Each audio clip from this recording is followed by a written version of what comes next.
big chunk of my life, I was a French wine buyer for an importer distributor on the East Coast. So I was spending, 30, 45 days a year in France buying wine.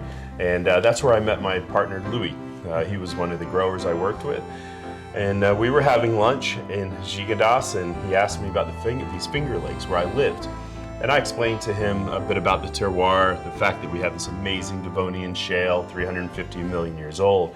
We have these huge lakes, 40 miles long, that we're really an interesting, cool climate wine region. And I went on, and this was back in 2009. And I said, hey, I want to come see these lakes. Came up, fell in love with the region, and we were off to the races. Made our first wine in 2011. From the beginning, we just focused on bone-dry Rieslings and a bit of Pinot as well. Now I make also a little bit of tiny bit of Cab Franc and Chard, but those are the only 4 varieties, but 85% of what we do is bone-dry Riesling. So here our vineyard is called Bellows. Why? You know why now. You walk outside and you get blown sideways. Of course. This area during the winter, we get really pummeled from the winds coming out of Canada from the northwest. Okay. And an important thing for you to see today is you feel this cold air coming out of the northwest. That's the typical winds of the winter.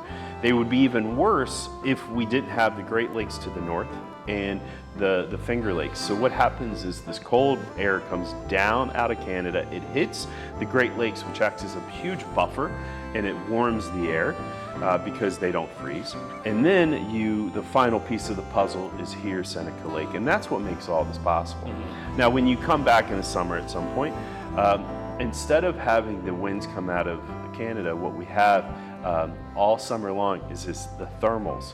So the cool air is down on the lake, and then as the day heats up, it blows up the hill all day long. And then about 7 o'clock, it's like you can set your clock, all the cool air up in the forest above us, it reverses and it goes to the lake.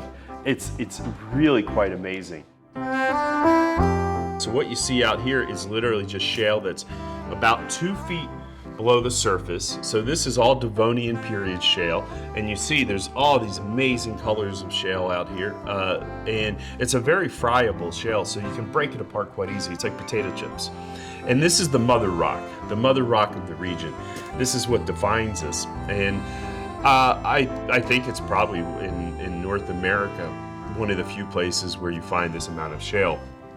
So from a winemaker's standpoint, this is amazing. And you can actually, on some of them, you can even see where the C's, there's a chunk over there that's all polished on the top. So this all was formed, like I said, 300 million years ago when this region was south of the equator. Mm-hmm. These soils, I think, bring this freshness and almost saline character to a lot of the wines.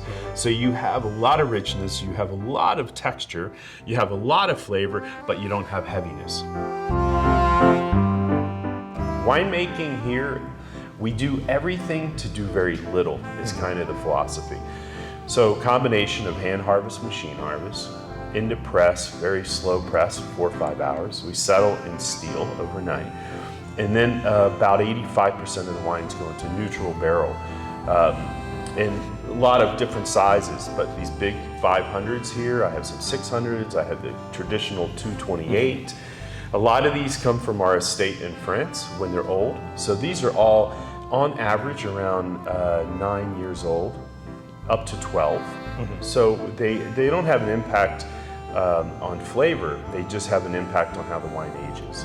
Everything is spontaneously fermented, so we use the ambient yeast in the air. We don't use commercial yeast, and then they ferment quite slowly through the winter. A lot.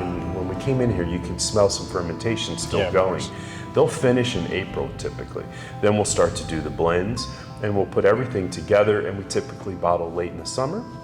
And then we typically don't release until the following year, so the wines can have some bottle age to relax.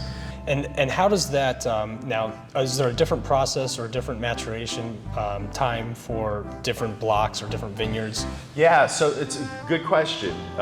It's like a chapter in a book, right? We have this book, which is the Finger Lakes. But on the east side of Seneca here, where we are, we have all these little chapters, and each site is its own story, its own chapter in this bigger book. And the idea is to kind of get out of the way and let the Riesling from this site express itself.